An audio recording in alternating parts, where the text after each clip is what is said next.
Kemudian dalam hadis Rasulullah SAW bersabda dalam hadis Abu Hurairah, hatta ta'jiza a'malul ibad, sampai akhirnya amalan-amalan para hamba sudah tidak mampu lagi.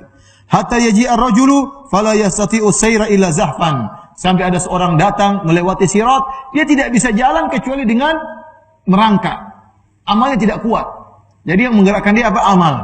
Amalnya dia sangat sedikit sehingga dia tidak mampu untuk berdiri di atas sirat untuk jalan. Harus dia merangkak-rangkak. Padahal sirat begitu apa? Panjang.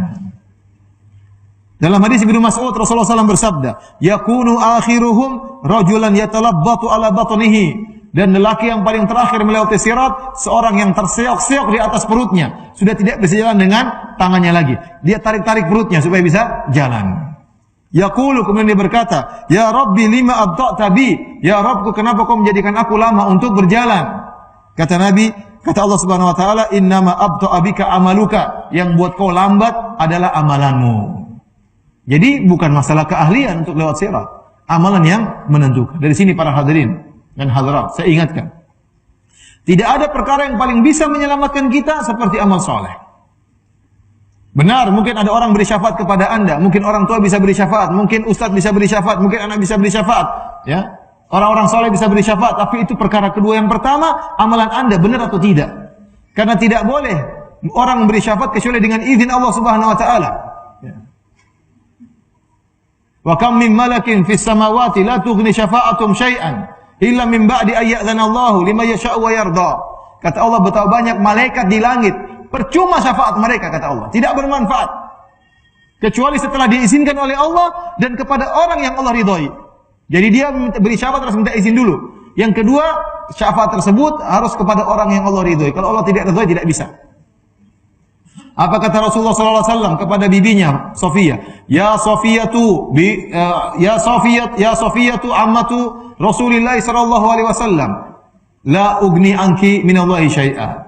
Anki di nafsak. Kata Nabi SAW, wahai Sofia, bibinya Rasulullah SAW, selamatkanlah dirimu. Aku tidak bisa menyelamatkan engkau sama sekali dari Allah Subhanahu wa taala.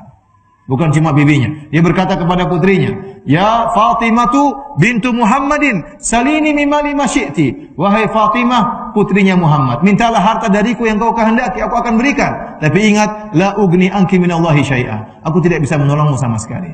Itu Nabi ucapkan kepada putrinya. Bukan berarti Nabi tidak bisa beri syafaat kepada putrinya. Bisa, tapi Nabi ingatkan, saya hanya bisa beri syafaat kalau Allah izinkan, kalau enggak bisa. Percuma.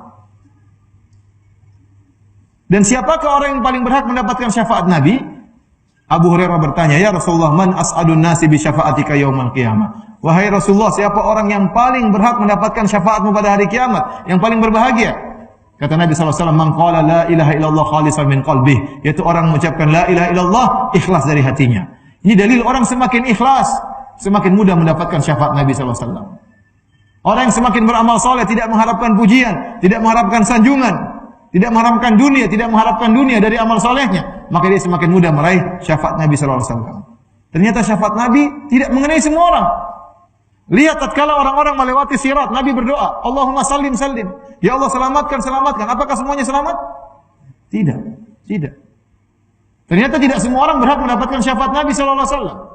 Kemudian saya dengar di YouTube ada orang ceramah, nanti kalau saya masuk surga, saya tidak akan masuk surga sampai murid saya semuanya masuk dulu. Ya akhi, ente siapa? Yang bilang ente masuk surga siapa? Yang kedua, kalau ente masuk surga, emang ente bisa ngatur-ngatur, mau atur Allah, tunggu dulu, yang lain dulu masuk. Enak aja. Berani sekali ngomong seperti itu. Ya. Nabi saja berdoa kepada orang lewat sirat, enggak berhasil. Umatnya tidak berhasil. Tidak ada seperti itu. Saya ingat ada seorang ustaz ceramah, Nabi nanti di surga, dia umatnya dulu masuk, baru masuk sama Nabi. Ini palsu, itu hadis palsu. Tidak ada hadisnya, itu karangan ustaz itu sendiri, jangan didengar. Nabi saja waktu di sirat, dia mengatakan, Allahumma sallim sallim. Ya Allah, selamatkan. Tidak semuanya selamat. Maka saya katakan, jadi ustaz ini membohongi orang-orang, membodoh-bodohi murid-muridnya. Muridnya dengar seperti itu, semakin dekat sama ustaz. Tenang aja, yang penting sama ustaz. Nanti ustaz enggak mau surga kecuali kita masuk surga. Ya kan begitu. Dia obral-obral surga seperti itu, ya akhi. Nanti kalau surga dibuka, saya tidak masuk kecuali murid-murid itu semua masuk. Kira-kira murid-murid yang bahlul tadi ngomong apa? Enak dong sama ustaz. Kita masuk surga, kalau kita belum masuk, ustaz nggak mau masuk. Yang bilang ustaz kamu masuk surga siapa? Subhanallah. Terlalu pede. Obral apa? Surga. Bodoh-bodohin umat. Tidak benar seperti itu. Oleh karena para hadirin Allah Subhanahu wa taala, tidak ada yang paling bisa menyelamatkan kita seperti amal soleh kita. Kalau amal soleh kita baik, maka Allah akan izinkan orang lain memberi syafaat kepada kita. Kalau tidak, tidak ada izin. Kalau tidak, tidak ada izin. Maka jangan pernah berharap kepada orang lain. Beramal soleh. Dalam Al-Quran banyak sekali. Man amila salihan. Barang siapa beramal soleh. Wa may ya'mal minas solihat. Barang siapa beramal soleh. Banyak sekali. Syarat masuk surga harus beramal soleh. Kalau anda beramal soleh, anda diridhoi oleh Allah, maka ada orang yang akan bisa beri syafaat kepada anda. Tapi kalau Allah tidak meridhoi anda, percuma siapapun beri syafaat tidak akan bermanfaat. Malaikat tidak bermanfaat. Nabi beri syafaat tidak bermanfaat. Apalagi hanya ustaz. Ustaz yang enggak jelas ya. Oleh karena para hadirin Allah Subhanahu wa taala, yang membuat seorang bisa berjalan di atas sirat adalah amal solehnya. Amal solehnya.